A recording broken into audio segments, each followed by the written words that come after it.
Bismillah. Abada'u Bismillahirrahmani wa birrahimi daimil ihsani walhamdulillahil qadimil awali al-akhiril baqi bila tahamuli thumma salatu wassalamu sarmada ala nabiyyi khairi man qad wahada wa alihi wa sahbihi wa man tabi'a sabila dinil haqqi ghaira mubtadi' wa ba'du fa'lam bi wujubil ma'rifah min wajibin lillahi ishrina sifat Allahu mawjudun qadimun baqi mukhalifun lil khalqi bil itlaqi wa qaimun ghani wa wahidun wahid qadir muridun alimun bi kulli syai sami'un al-basirun wal mutakallimun له صفة سبعة تنتظم فقدرة إرادة سمع بصر حياة علم كلام استمر وجائز بفضله وعدله ترك لكل ممكن كفعله أرسل أنبياء ذوي فضل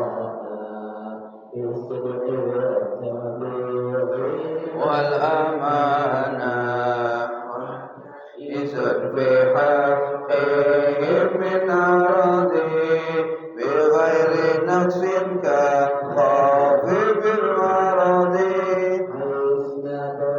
كسائر الملائكة واجبة وفضل الملائكة المستحيل ضد ضل واجب وفرض خمسين بحكم الواجب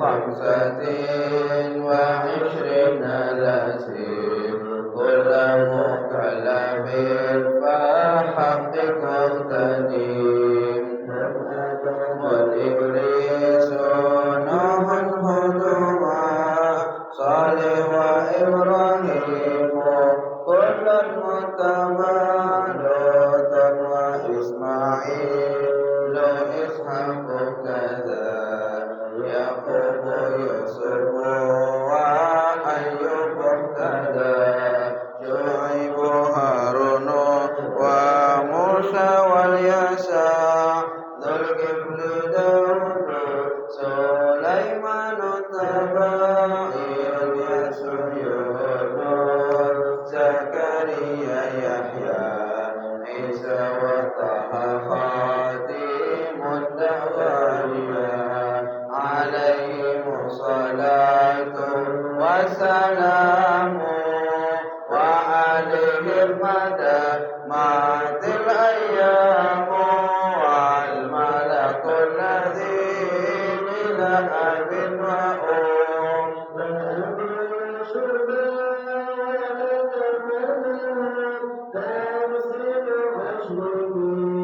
وأم جبريل ميكال إسرافيل إسرائيل منكر نكير ورقيب وكذا عديد مالك ورضوان كذا أربعة من كتب تفصيلها توراة موسى بالهدى تنزيلها زبور داود وإنجيل على عيسى والفرقان على خير الملا وصحب الخليل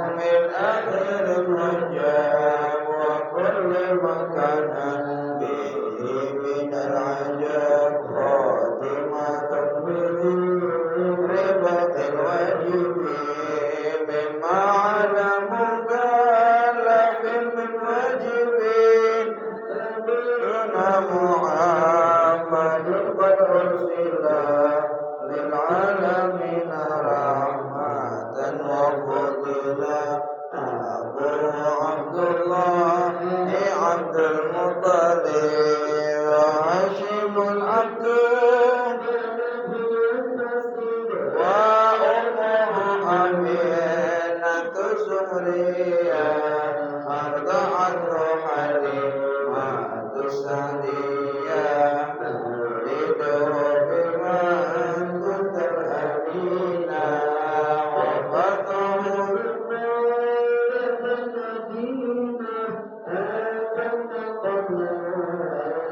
أربعين وأربعة وستين وسبعة منهم ثلاثة تركهم قاسم عبد الله وطيب وطيب بذنبي غير قبول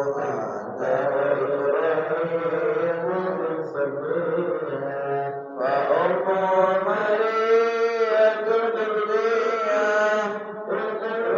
وإبراهيم من خديجة أمسكت الرحل المريجة وأربع جنار التي تذكر لذات ربنا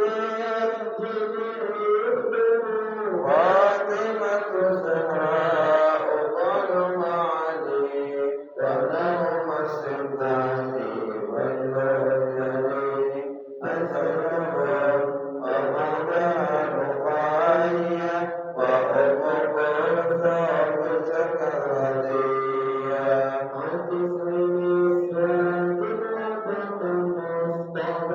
غيرنا فاختارنا النبي المقتفى عائشة وحفصة وسودة سمية ميمونة رملة عندنا زينب كذا جويرية للمؤمنين أمهات مرضية حمزة وعباس كذا وعمر صحابية تتهديدا وقبل هجرة النبي الإسراء لا إله إلا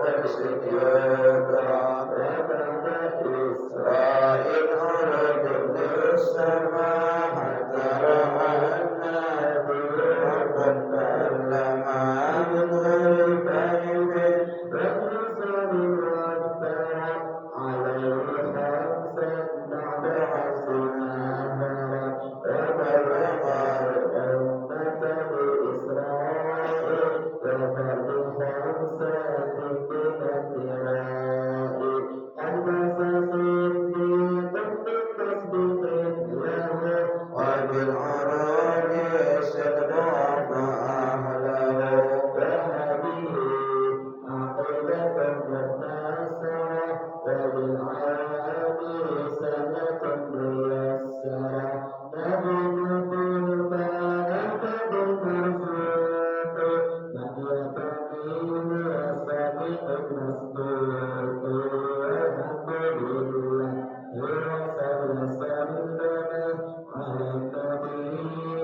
Alhamdulillahi Rabbil Alamin. Wassalatu wassalamu ala ashrafil anbiya'i wa imamil mursalin Sayyidina wa habibina wa qurrati a'yunina Muhammadin wa ala alihi wa sahbihi ajma'in amma ba'd.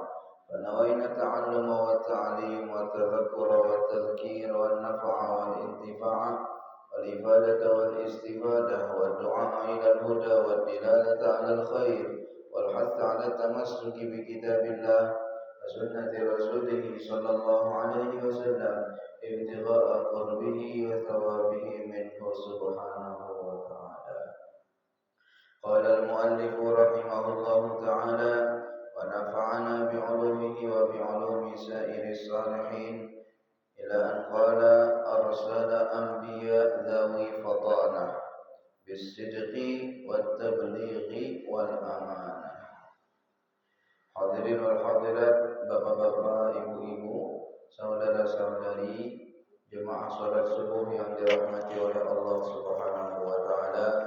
Alhamdulillah wa syukrulillah, di pagi hari yang cerah ini, alhamdulillah Allah Subhanahu wa taala senantiasa memberikan hidayah dan taufiknya kepada kita semua, sehingga kita bisa berhadir untuk sujud, untuk sembahyang, untuk salat subuh, dan kita awali hari kita dengan kebaikan. Mudah-mudahan hidup kita dipenuhi daripada keberkahan oleh Allah Subhanahu wa taala, umur kita dipanjangkan oleh Allah, disehatkan badan oleh Allah, dihindarkan dari segala macam penyakit, dijauhkan dari segala macam bala, dan diistiqamahkan kita oleh Allah sampai meninggal dunia dalam keadaan husnul khatimah. Amin ya rabbal alamin. Salawat beserta salam selalu tercurah dan terlimpah kehadiran junjungan kita Nabi besar Muhammad sallallahu alaihi wasallam beserta keluarga, kerabat, zuriat, sahabat, dan orang-orang yang senantiasa istiqamah mengikuti perjuangan beliau, menghidupkan sunnah-sunnah beliau, menjaga syariat-syariat beliau ila yaumil qiyamah. Hadirin wal hadirat rahimakumullah, kita lanjutkan pengajian kita. Berkata musannif rahimahullah taala, arsala anbiya, telah mengutus oleh Allah Subhanahu wa taala akan para nabi-nabi dan rasul. Zawi fatanah, mereka itu memiliki sifat-sifat yang mulia. Memang orang-orang pilihan dipilih oleh Allah Subhanahu wa taala untuk menjadi utusan Allah atau menjadi manusia-manusia yang terbaik, membimbing manusia untuk mendekatkan diri kepada Allah. Maka haruslah mereka memiliki sifat-sifat yang mulia. Maka di antara yang wajib bagi mereka beliau sebutkan di sini ada 4. Yang pertama, fatanah, zawi fatanah. Mereka adalah orang-orang yang cerdas atau memiliki kecerdasan yang luar biasa.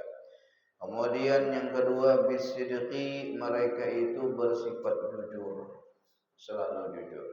Wa tablighi, dan mereka bersifat tabligh, menyampaikan apa yang diperintahkan oleh Allah untuk disampaikan. Wal amanah, dan mereka memiliki sifat amanah. Adapun kebalikannya, mustahil bagi mereka itu balid, baladah, yaitu bodoh. Ada nabi misalnya bodoh orangnya, amalnya nabi itu orangnya tidak cerdas, maka akan dibunguli oleh orang lain. Dibunguli oleh manusia, dan dia akan dipandang rendah, dipandang hina oleh orang lain. Maka nabi itu dari segala segi apapun, mereka itu adalah orang yang bermartabat, dipandang tinggi di dalam kaumnya, di dalam masyarakatnya, pada umatnya. Kemudian lawanannya sidik, yang mustahil adalah berdusta. Kemudian tabligh, lawanannya adalah kitman, yaitu tidak menyampaikan apa yang diperintahkan oleh Allah, itu mustahil bagi mereka. Wal amanah, lawanannya adalah khianah. Tidak ada seorang nabi pun yang memiliki sifat khianah ataupun yang pernah berkhianat. Maka yang pertama adalah al-fatanah, ujar beliau az-zaka wal hidq, yaitu dia memiliki kecerdasan selain pintar, cerdas dan juga paham. Ya beda orang nang pintar lawan orang nang cerdas, berbeda. Ya lah. Orang nang pintar, dia bisa memahami sesuatu, tapi tidak bisa bertindak atau berbuat apa yang seharusnya ia lakukan, ia perbuat. Nah, jadi kalau orang cerdas, dia menguasai situasi dan kondisi. Kemudian paham kayak apa cara bertindak ketika situasi kondisinya seperti ini, maka dia sudah paham kayak apa cara bertindak. Kadang-kadang orang pintar dia cuma mengetahui situasi kondisi atau pintar dalam sesuatu, pintar dalam pelajaran, tetapi tidak memahami situasi dan kondisi dan apa tindakan selanjutnya. Orang yang cerdas, para nabi, para anbiya alaihi wassalatu wassalam dan para rasul utusan Allah memiliki kecerdasan yang luar biasa sehingga mereka itu bisa mengalahkan musuh-musuh mereka dengan kecerdasan mereka. Di antaranya Nabi Ibrahim, Allah ceritakan banyak di dalam Al-Quran. Dalam surah Al-Baqarah, alam tara ilal ladzi hajja Ibrahim fi rabbih. Bukankah engkau melihat ketika Nabi Ibrahim itu berhujjah, berdebat dengan Raja Namrud. Qala ana uhyi wa umit. Ujar Nabi Ibrahim, innallaha yuhyi wa yumit. Sesungguhnya Allah, Tuhanku itu, dia menghidupkan dan mematikan. Lalu Namrud memanggil dua orang. Dibunuhnya seekongnya disuruhnya berjauh. Jadi dibunuhnya oleh Namrud seekongnya lagi dibiarkan hidup. Ujar Namrud, ana uhyi wa umit. Nah, nang ini aku hidupkan, nang ini aku matikan. Nah, yang ini aku matikan, aku bunuh, nang ini juga aku biarkan hidup. Walaupun sebenarnya ini bukan menghidupkan, bukan mematikan, bukan menghidupkan, ini bukan menghidupkan, tapi membiarkan hidup. Cuman Nabi Ibrahim berpindah kepada dalil yang mana fabuhital ladzi kafar, membuat Namrud itu tidak bisa menjawab apa-apa lagi, kalah telak. Nah, ujar Nabi Ibrahim, innallaha ya'ti bisyamsi minal masyriq fa'ti biha minal maghrib. Sesungguhnya Tuhanku itu, Allah itu, ujar Nabi Ibrahim, mendatangkan ya'ti bisyamsi, mendatangkan matahari dari timur ke barat. Setiap hari dari timur ke barat, itu gawean Tuhanku. Kalau engkau Tuhan, ya Namrud mengaku Tuhan. Kalau engkau Tuhan, tolong aja datangkan hari ini dari barat ke timur, balik kapan? Hari ini barangnya Nabi Ibrahim datangkannya dari barat ke timur, maka bingung Namrud. Dakwah lagi gini ya lah. Dakwah lagi. Fabuhital ladzi kafar wallahu la yahdil qaumal zalimin. Maka ketika itu si Namrud tadi tidak bisa berkata apa-apa lagi, kalah dalam berhujjah.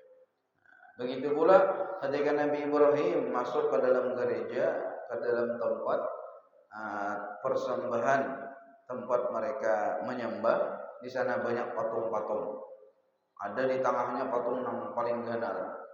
Oleh Nabi Ibrahim bawa kapak sidin, dihancur sidin. Patung-patung yang halus dihigas sebelah kanan kirinya. Kemudian kapak tadi digentung sidin di mana? Di gulu nang patung nang paling ganar. Nah, seakan-akan orang melihat patung ganar ini sariknya ya lah lawan patung nang halus-halus nih, sehingga menghancurkan patung yang halus-halus ini.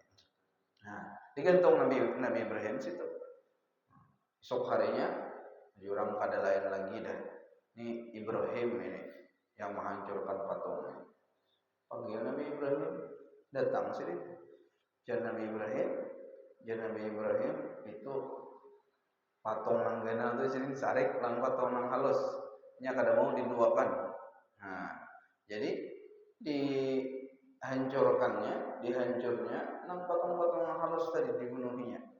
Ujar orang, kami mulai berhari tahu ngarannya patung, itu nya kada kau bergerak. Ada kau melihat kada mendengar, ujar Nabi Ibrahim. Sudah tahu kada melihat kada mendengar kada bergerak, disambah pulang.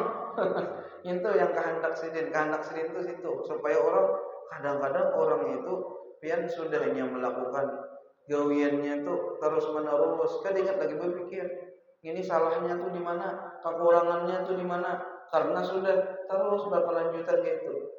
Nah, kerja pikir lagi, setelah itu terbuka pikiran, jujur nih, ini kada melihat, kada mendengar, bergerak kada kawa, disambat, yalah diberi makanan, imbah itu kada kawa jauh menyuap. Ujar Allah, innal ladzina tad'una min dunillah la yakhluqu dzubaban wa law ijtama'u lah. Sesungguhnya patung yang kalian sembah itu, kalaulah mereka berkumpul untuk menciptakan satu dzubab, satu lalat yang kecil, maka dia tidak sanggup. Bahkan apabila ada lalat hinggap di hidungnya, maka itu dalam Al-Quran, maka dia pun patung itu tidak sanggup untuk mengusir lalat itu dari hidungnya. Patung itulah yang kalian sembah. Dari situlah kalian meminta. Nah, gunakan akal kalian. Maka ketika itu orang kalah, Namrud kalah, orang-orang sadar bahwasanya patung ini kadang memberikan manfaat dan mudarat. Tapi orang itu kalau sudah terbawa kesombongan, terbawa nafsu, ialah nya kada mau menerima kebenaran. Makanya sombong itu adalah ta'rifnya artinya batarul haqqi, menolak kebenaran. Setiap orang yang tahu bahwasanya itu benar, lalu ditolaknya, kada mengakui itu benar, ditolaknya, maka itu adalah orang yang paling sombong. Tahu dah, tapi sudah kalah bakarnya, kayak itu lagi. Nah, bakar, menggunakan kekuatan, menggunakan kekuasaan. Itu dari dahulu sampai wahyu ini dan sampai hari kiamat. Dari dahulu pemikiran seperti itu, wahyu ini sampai hari kiamat seperti itu. Kalau dia sudah kalah, maka dia akan menggunakan kekuatan, menggunakan kekuasaannya untuk mengalahkan musuh. Padahal dia sendiri sudah kalah dengan hujah dan juga dengan kebenaran yang ada di hadapannya. Nah, ini kecerdasan yang Allah Subhanahu wa taala berikan kepada Nabi Ibrahim alaihissalam. Kemudian kepada baginda Nabi Muhammad sebelum jadi nabi di umur 35 tahun, ketika terjadi banjir, kemudian banjir tadi menghanyutkan sebagian daripada Ka'bah atau bangunan Ka'bah. Nah, maka ketika itu mereka berselisih siapa yang menandak Hajar Aswad ini ke tempatnya. Untuk menandak Hajar Aswad ke tempatnya tuh hanya mereka berselisih hatta sampai mereka itu saling berkelahi, berkelahian. Karena dianggap mulia, maka orang yang menandak Hajar Aswad ini maka dia orang mulia. Jar kabilah ini kami yang berhak, kabilah ini kami yang berhak, kabilah ini kami yang berhak. Berkelahian. Nabi orang yang cerdas, mengetahui situasi dan kondisi. Maka ujar Nabi kayak apa? Amunnya kayak ini aja kita adakan sayembara siapa nang isuk nang paling cepat masuk ke masjid. Itu nang mandang karena inya berhak. Kenapa berhak? Inya menggaduh masjid. Yalah, inya menggaduh masjid, inya memperhatikan masjid, inya yang berhak. Maka alhamdulillah diterima oleh semua kabilah tadi. Ya, isuk siapa nang berdahulu masuk ke masjid itu nang berhak mempublikakan ataupun mengandak nang Hajar Aswad ini ke tempatnya. Isuknya siapa nang berdahulu? Itu baginda Nabi Muhammad sallallahu alaihi wasallam. Sini berdahulu datang ke masjid. Berarti yang berhak mengandak siapa? Nabi. Berarti harusnya Nabi sudah nang mengandak tuh, tapi Nabi cerdas. Nabi pintar. Bukan pintar saja, cerdas. Ketika diperintahkan kepada Rasulullah ketika itu untuk memindahkan ataupun untuk mengandak Hajar Aswad ke tempatnya semula, maka Rasulullah SAW berkata, ujar Nabi, ambil selendang. Nah, selendang. Kemudian ujar Nabi, diampar selendang tadi. Hajar Aswad diandap di dalam selendang. Setiap kabilah, setiap kepala kabilah atau suku memegang atau memutih buncu selendang tadi. Nah, yalah. Kemudian sama-sama mengangkat. Kemudian Nabi SAW mengangkat juga. Yalah. Nah, ini kayaknya orang yang cerdas. Maka selain saja beliau menang, tetapi beliau juga menghargai orang lain. Menghargai, maka semua ketua suku dan kabilah, semua orang ketika itu bertambah cinta, bertambah penghormatan mereka kepada baginda Nabi Muhammad SAW. Itu sebelum Nabi menjadi Rasul, yaitu di umur Nabi 35 tahun. Nah, itu cerdas. Apalagi nanti, setelah itu semuanya merupakan kecerdasan, ya, yang dilalui oleh baginda Nabi Muhammad SAW dalam kehidupan beliau. Nah, jadi yaitu sekira sekadar Nabi itu mampu mengalahkan musuh dalam berhujjah. Nah, sehingga membatalkan daripada dakwaan mereka. Nah, jadi harus cerdas, ya lah. Kayak itu juga orang nang alim atau orang nang hendak jadi orang alim, anak jadi apakah, maka memerlukan kecerdasan, cerdas, ya lah. Nah, apalagi nang ilmu nubuwah, ilmu Al-Quran, ya lah, ilmu tafsir. Nah, ini kadang-kadang, na'udzubillah, mohon maaf, misalnya anak itu kalau pintar-pintar disekolahkannya di kedokteran, ya lah, sekolahkannya untuk jadi ini. Nah, tetapi nang poho-pohonya, nang pemahamannya, nang hafalannya lemah, itu dimasukkan ke pondok. Sisa-sisanya kayak apa ya? Untuk memasukkan Al-Quran 30 juz, untuk memahami tafsir Al-Quran yang luasnya seperti lautan, memerlukan kecerdasan dan otak yang luar biasa, karena semua ilmu akan kembali ke sana. Nah, maka nang cerdas dapat, nang kada cerdas kada dapat. Nah, dapat keberkahannya, tetapi tidak mampu daripada menguasai ilmu tersebut. Nah, nang bagus, nang pintar-pintarnya, nah itu dimasukkan ke pesantren. Nah, itu yang fokus kepada agama. Karena yang menyelamatkan kita nanti di kubur, di akhirat, ialah yang bisa memberikan syafaat itu adalah anak kita nanti yang hafal Al-Quran, anak kita yang alim, anak kita yang itu karena yang akan bermanfaat bagi kita ketika kita sudah di alam akhirat, mulai dikubur, karena itu ketahuan. Kemudian setelah zakat, kecerdasan, semua nabi itu diberikan sifat as-siddiq. As-siddiq yaitu jujur. Wadidduhu al-kadhib. Nah, dan lawanannya atau yang mustahil adalah al-kadhib, yaitu berdusta. Nah, nabi itu Rasulullah SAW, beliau dikenal orang yang sangat jujur.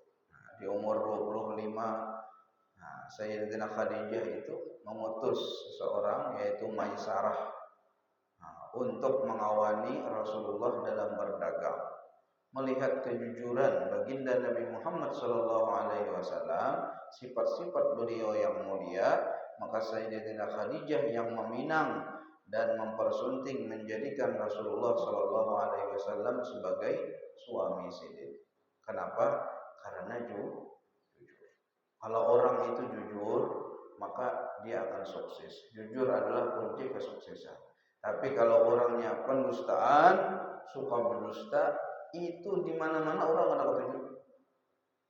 Pegawai di manakah? Tinggal di manakah? Bakawan siapakah? Mun orangnya pendustaan, yalah, maka orang kada ketujuh.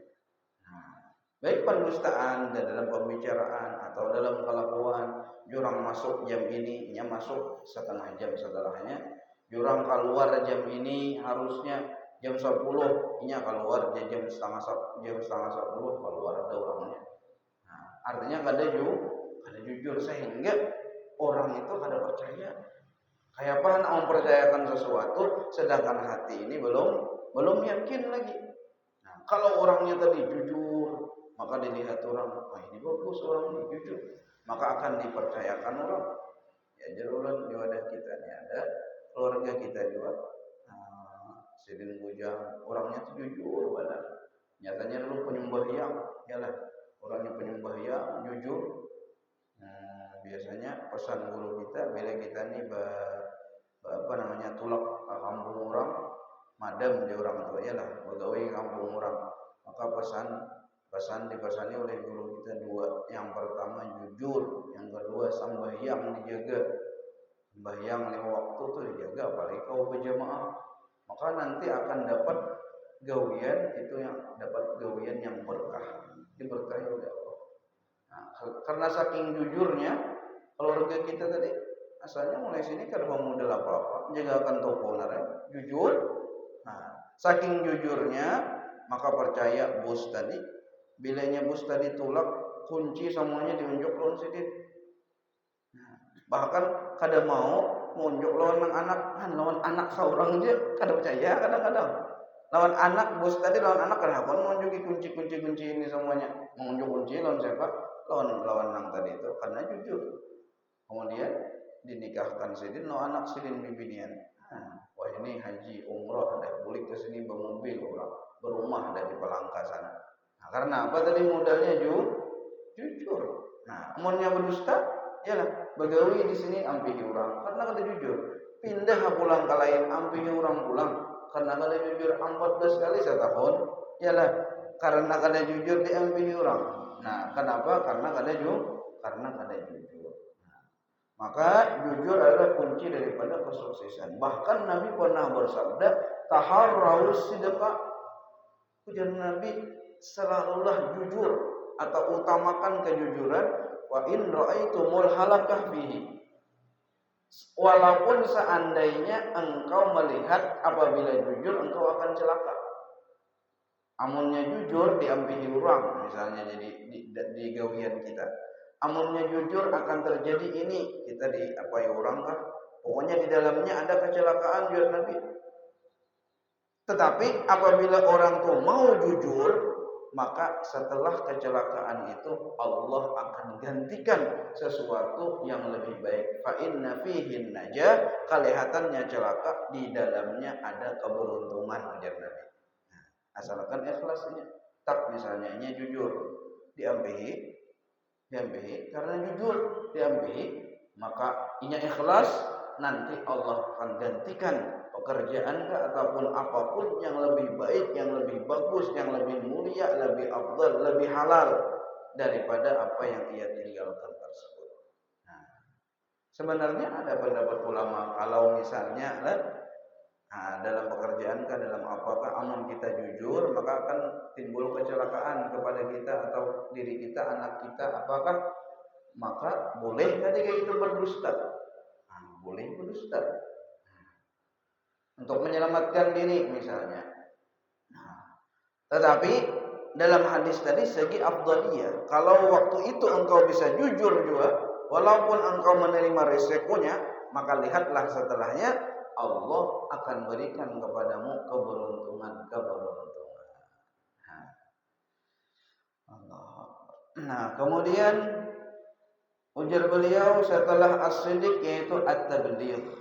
Ya ayyuhar rasul balligh ma unzila ilaika min rabbik wa in lam taf'al fama ballaghta risalatah wallahu ya'simuka minan nas. Ya ayyuhar rasul, ujar Allah, wahai rasul, balligh, sampaikan ma unzila ilaika min rabbik, apa yang telah diturunkan kepada engkau daripada Tuhanmu, suruh menyampaikan. Nabi SAW ketika Hajjatul Wada di Padang Arafah, ketika itu mengumpulkan 124.000 para sahabat. Setelah berkhutbah panjang, seharian berkhutbah, ujar Nabi, ala hal ballaghtu, apakah semuanya sudah aku sampaikan? Ala hal ballaghtu 3 kali. Apakah semuanya sudah aku sampaikan? Maka ujar para sahabat setiap kali Rasulullah bertanya, Qalu bala ya Rasulullah. Betul wahai Rasulullah, semua syariat agama telah engkau sampaikan kepada kami. Maka Nabi mengangkat tangan ke langit, Allahumma fashhad, Allahumma fashhad, Allahumma fashhad. Ya Allah saksikan, ya Allah saksikanlah, saksikanlah. Turun ayat. Al-yawma akmaltu lakum dinakum wa atmamtu alaikum ni'mati wa raditu lakumul Islam dina. Al-yawma akmaltu lakum dinakum. Pada hari ini, itu hari Arafah, ketika Rasulullah mengumpulkan para sahabat itu, akmaltu lakum dinakum, aku telah menyempurnakan bagi kalian akan agama kalian. Berarti sempurna. Disampaikanlah oleh baginda Rasulullah 100%, sudah disampaikan. Para sahabat senang ketika itu mendengar ayat ini, agama sempurna sudah. Allah sempurnakan nikmat dan Allah ridha bahwa Islam itu adalah agama kalian. Tapi Abu Bakar menangis.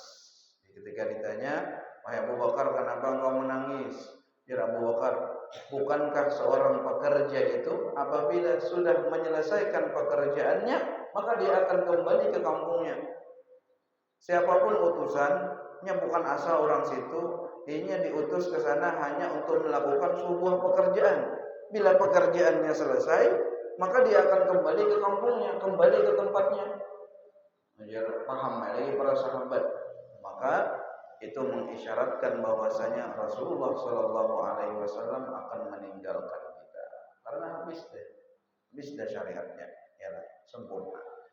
Nah, ayatnya itu bahkan sambungannya ujar guru kita dahulu, wallahu yaqsimuka minan nas. Jangan takutan. Kalau dalam menyampaikan agama nih, yalah kita tuh melihat-lihat, bilanya cocok disampaikan, bilanya rame disampaikan, bilanya kada cocok tersinggung orang kan mau disampaikan. Jangan memilah-memilih. Yalah, nang ini halal sampaikan halal, ini haram sampaikan haram. Nah, nang ini syubhat sampaikan syubhat. Jelas saja kita. Jangan takutan dengan manusia. Jir amunnya kada pas lambuhnya, kada remi, kada undang buahnya lagi. Maka semalam kami bilang ada Guru Fahrudin, ujar sedin dulu, Mu'alim Abdullah Gawang, ujar sedin. Itu urusannya, urusan rezeki, urusan orang mau undang nangga dua itu urusan Allah Ta'ala. Urusan Allah Ta'ala. Ya, yang penting kita sampaikan yang hak. Sampaikan yang hak. Jangan disimpan-simpan. Nah, bila nang rame-rame, apalagi belajaran kitabnya bersambung, itu pasti ada nang rame, nang kada rame. Ya Allah, karenanya bersambung terus. Kamu cari nang ramenya aja balik pulang. Yalah. Nah, cari nang ramenya, cari orang nang suka aja. Ada. Nah, ketika ini hak disampaikan. Karena ketika ini yang batil disampaikan. Nah, seperti itu. Wallahu ya'simuka minan nas. Kalau orang itu seperti itu, Allah akan menjaga engkau dari manusia. Kalau ada orang nang muar kada katuju, hendak menyakiti, menyantet misalnya, maafkan misalnya, Allahu ya'simuka minan nas, ayatnya Allah akan menjaga engkau daripada gangguan manusia. Santai aja dengan perasaan manusia, atau yang penting engkau itu menyampaikan apa yang diperintahkan oleh Allah untuk disampaikan. Allah ya'simuka minan nas. Nah, itu para anbiya dan para rasul maka diperintahkan untuk menyampaikan. Nah, rasul dan nabi tadi habis dah dia lagi nabi. Bila ada orang aku nabi, kayak apa aja harapnya orangnya sudah berhalwat betapa di hutan 30 tahun kan misalnya. Yalah, keluar ngaku jadi nabi, pasti nabi palsu. Dia lagi nabi. Nah, lalu perintah menyampaikan ini itu diberikan oleh Allah kepada kita. Kalau dulu nabi aja, kalaunya sekarang ini kita berarti umat baginda Rasulullah adalah umatud dakwah, bukan umat ibadah. Nabi Musa lawan Nabi Harun, dua nabi ini aja yang menyampaikan kepada umatnya, kepada kaum muslimin. Nang lainnya Bani Israel itu bila sudah masuk agama beribadah lagi. Bila orang sembahyang syariatnya sembahyang lagi. Dia kisah berdakwah, dia kisah menyampaikan. Tetapi umat baginda Rasulullah SAW dilantik oleh Allah di dalam Al-Quran, dan itu merupakan kemuliaan yang diberikan kepada umat ini. Siapapun dia, maka diperintahkan untuk berdakwah, untuk menyampaikan, tetapi sekemampuan kita. Pertama, ku anfusakum wa ahlikum nara. Yalah, itu dulu yang paling kita jaga, itu tanggung jawab wajib itu. Ku anfusakum wa ahlikum nara. Jaga dirimu, anakmu, binimu, keluargamu dari api neraka. Jangan sampai ada sembahyang anak kita, ya lainnya sudah balik kada sembahyang. Kita biasa anak bibinian, yalah, inya keluar kada berkerudung atau keluar berbaju kintat. Ujar Nabi, orang yang berpakaian seperti itu tidak mencium bau surga dan tidak akan masuk surga. Nah, relalah kita dalam hati kita tuh, nah, ini anak kita, ini bini kita. Maka menyelamatkan mereka, mengeluarkan kata-kata, oh ganti pang baju pakai kerudung nak yang keluar. Nah, itulah namanya dakwah. Nah, ketika kita memerintahkan kepada suatu kebaikan, apalagi mencontohkan anak tadi dididik, dicontohkan, sudah mulainya halus, bawa sembahyang berjamaah, bawa ke majelis, bawa pada alim ulamanya, akan tumbuh dengan sendirinya istiqomah melakukan amalan-amalan itu. Nah, kemudian setelah tabligh yaitu amanah. Maka para anbiya alaihi wassalatu wassalam, mereka itu memiliki sifat amanah. Amanah di sini ujar sidin asamatuhum zahiran wa batina. Mereka itu dipelihara oleh Allah Subhanahu wa taala secara zahir dan batin min muharramin, dari mengerjakan sesuatu yang haram. Kalau ada nabi, ialah ada rasul melakukan sesuatu yang haram itu pada. Au makruhin, ataupun mengerjakan sesuatu yang makruh, bihaitsu yastahiluhu minhu, sekira-kira mereka mustahil terjadinya sesuatu yang makruh itu kepada mereka. Artinya jangan sampai umat itu berhujah sidin je manggawi je. Nah, jangan sampai kayak itu. Yalah, sidin je manggawi nang ini melarang orang lah. Nah, lalu ada amanah lagi. Maka Rasul itu, sifat Rasul, sifat Nabi, bila itu perkara yang haram, mereka adalah orang yang pertama kali menjauhi. Bila itu perintah Allah, mereka adalah orang yang pertama kali menggauhi. Bila itu perkara yang makruh, mereka akan berhati-hati untuk tidak mungkin melaksanakan sesuatu yang makruh itu. Karena ujar ulama, perkara-perkara yang makruh di kalangan orang awam itu bila dilakukan oleh ulama, hukumnya bisa menjadi haram. Kenapa? Karena ulama itu menjadi panutan. Ulama itu menjadi ikutan. Orang awam itu kan tahu Quran dan hadis, dia tahunya. Ini tahunya melihat orang alimnya. Apalagi nang dilihatnya itu nang dikatujuinya. Bila sesuai lawan inya, ada orang alim menggawi, walaupun 50% misalnya, 50 orang alim melarang itu. Ada dua orang jangan memuliakan dan menggawi itu. Maka ngintu lagi nyesuai lawan inya. Bahjan behimat-himat guru si anu kan menggawi itu, nah habis deh nyenggen gurunya, guru si anu kada lihat lagi mana Al-Qur'annya, mana hadisnya, mana larangannya. Maka sesuatu yang makruh digawi oleh orang alim, maka itu bisa menyebabkan sesuatu yang haram. Biar sedikit ulun habis datang di Yaman bailang wadah mualim Dr. Sabran. Itu di antara kata-kata sidin lah sidin, setiap apa yang dilakukan oleh umat, oleh orang awam, ulama bertanggung jawab nanti di hadapan Allah di hari kiamat. Napa yang engkau sampaikan ya sidin? Napa yang engkau inginkan dari masyarakat? Nya yang disampaikan ngintu-ngintu aja, ngintu aja digawe urang. Yalah, nang lain kada disampaikan. Yalah, ngintu aja seperti ngamalannya. Padahal syariat Islam ini mencakup semuanya. Yang berjemaah kada disampaikan karena gurunya kada berjemaah. Yalah, nang ini kada disampaikan karena gurunya kada menggawi. Kada sampaikan di sini. Apa yang diamalkan oleh masyarakat, maka itu akan menjadi tanggung jawab ikam nanti di hari kiamat di sini. Karena apa yang diamalkan tuh itulah yang disampaikan oleh ulama. Biasanya kayak itu di sini. Apa yang diamalkan oleh banyak orang di masyarakat, itu yang disampaikan terus oleh para alim ulama. Seandainya mereka istiqomah menyampaikan sesuai yang wajib-wajibnya ini yang dipentingkan, maka orang-orang akan mengerjakan sesuai dengan apa yang disampaikan tadi. Nah, itu kata-kata Sayyid Yazidin, Kamla Yazidin bertanggung jawab karena apa yang engkau sampaikan dan diamalkan di masyarakat itu akan menjadi pertanggung jawab kamu nanti di hari kiamat. Semua ulama seperti itu Yazidin.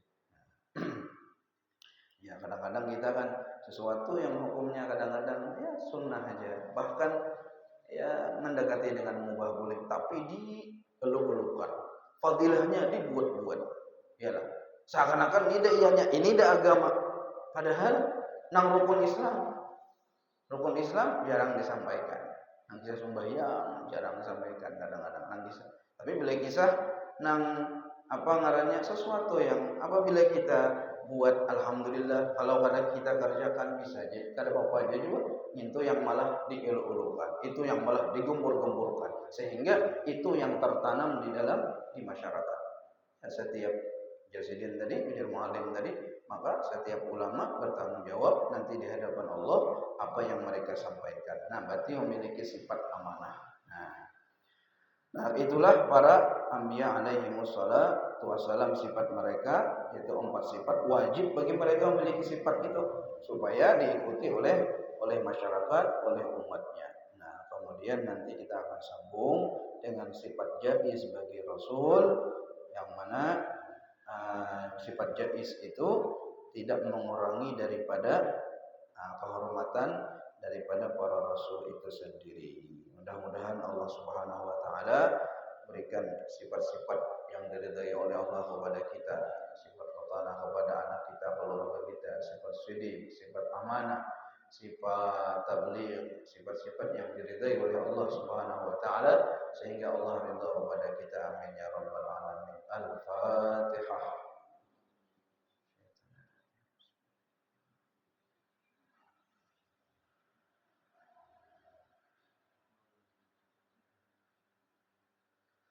Bismillahirrahmanirrahim. Alhamdulillahi rabbil alamin. Wa sallallahu ala sayyidina Muhammadin wa alihi wa sahbihi ajma'in. Allahumma inna nas'aluka ilman nafi'a wa nas'aluka amalan salihan mutaqabbala.